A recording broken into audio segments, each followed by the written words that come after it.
Ma'am Box TV, so ito po yung ating sewing machine po ma'am. So bibidyoan po natin yan kung paano po tayo magre-refill ng sinulid po ma'am. Okay, so ayan po siya ma'am. Ito sa sahig na po ito ma'am kasi masyadong malaki po siya ma'am. Okay, itatali ko po ulit yung ating sinulid para makapagpundo po tayo ng sinulid. Ayan.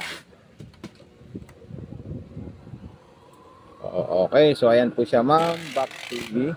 Ayan po siya ma'am, tatanggalin po natin yan at ilalagay natin dito ma'am. Panoorin niyo po ito mga Box TV para mayroon po kayong idea. Okay ma'am, so ito pong bobbing natin, vice versa po yan ma'am.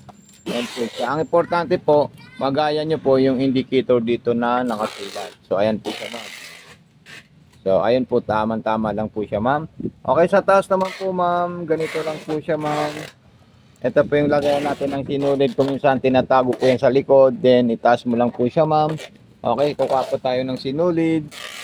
Ma'am, ito na po siya ma'am. Maglalagay na po tayo ng sinulid. Ayan.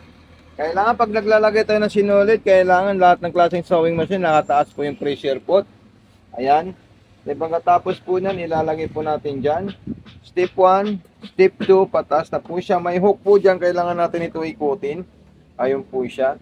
Step 3, ayan. Pagkatapos, dire-diretso na po dito sa may maliit na spring po ma'am Box TV. So, ayan po siya ma'am. Okay. So, ayun po. Dito na po siya. Ayan.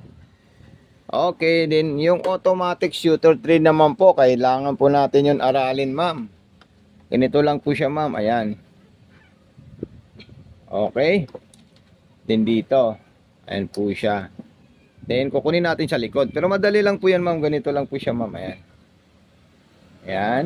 Kung ano naman, pwede naman po siyang pwede naman po siyang i-manual kung mahihirapan po kayo. Pero easy lang po yan. Okay, so ikutin natin ito para makain niya po yung sinulid sa ilalim. Ayan po siya. Ayan, dalawa na po sila nagsabay. So, ayan po siya, ma'am. Then, pasok po natin siya sa likod. Ganyan. Then, i-testing natin. Straight line, so ayan po siya. Yung mga option po natin ma'am, ayan. Arrow po na yan dyan, nandyan po siya. Okay, so lahat po natin yan susubukan po ma'am. Button start, then speed control. Ayan, then reverse. Long press. Okay, so ayan po siya ma'am. Yan po yung stitch number 7. So kunin naman po natin yung stitch number 8. Ayan. Straight line po yan ma'am. Then speed control, ayan, then stop. Okay, so ayan, napakaganda po siya ma'am. Ayan, yung tahi niya, then sa likod, ayan po siya. Okay, so gagawa po tayo ng zigzag. Then sa zigzag naman po ma'am, so nandito po lahat yung pagpipilian natin ng zigzag. Itatapat nyo lang po sa may arrow na to. Ayan. Okay, so another zigzag naman